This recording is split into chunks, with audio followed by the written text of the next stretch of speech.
January 25th, Jim Shoemaker. Welcome to 365 Christian Men, where every day we aim to inspire and encourage with real-life stories about men.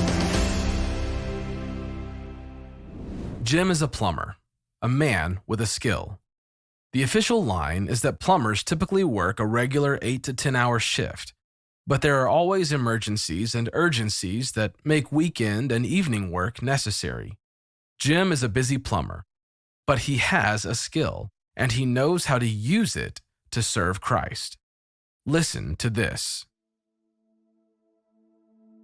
When opportunity knocks, step up. Jim was one of 2 plumbers in the area, and as usual, he was swamped with work.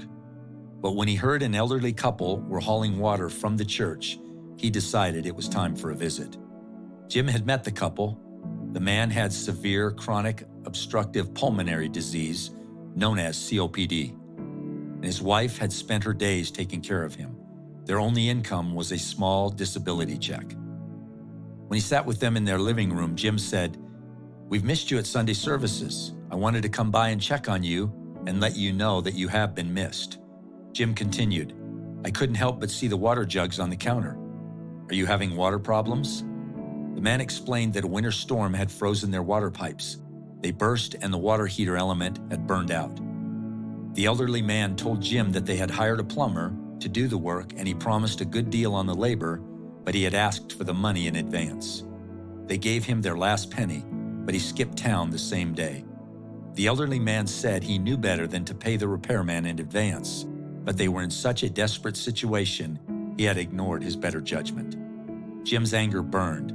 How could anyone be so heartless as to take advantage of an elderly couple struggling to make ends meet? Jim said, "I'd like to check the pipes and see exactly what's needed to make the repairs.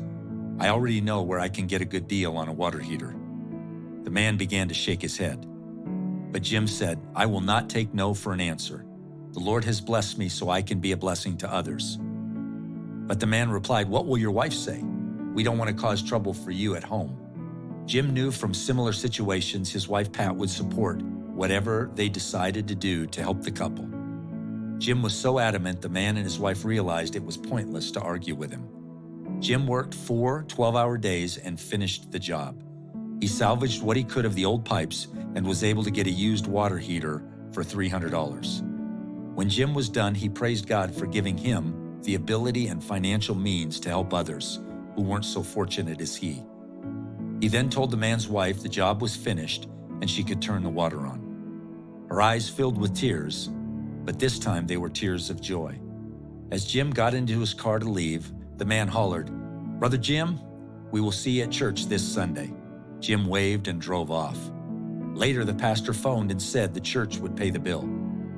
That didn't sit right. The bill would have to go to some committee and be voted on by the congregation. The whole church would know Jim's friend's business. Jim let the pastor know he wouldn't be delivering a bill. This was a private matter, and it was done. The Bible tells us in 1 John chapter 3, verse 17, "If anyone has material possessions and sees a brother or sister in need, but has no pity on them, how can the love of God be in that person?" Your skill is a God-given resource. Be ready to use it. When opportunity knocks, step up.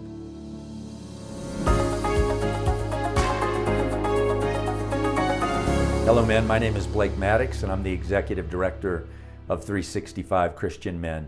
Today, our story is January 25th about Jim Shoemaker. Jim is a plumber by trade, and Jim uses his gifts and talents not only to provide for his family, not only to work hard, but also to be a blessing. He says, "God has blessed me so that I can be a blessing." When he found out about a couple in need on a fixed income, he showed up to make a difference. You know, we've all been given gifts and talents, and those gifts and talents are to be used to be a blessing to other people. God said to Abraham, "I'm going to bless you, Abraham, so that you in turn can be a blessing." My challenge for each of us today is let's remind ourselves that we've been blessed and we've been given gifts and talents, but those gifts and talents are not to be hoarded, they're to be shared with others. So the challenge is, where can I be a blessing today? Where can I reach out today and encourage or bless someone with what God has given to me?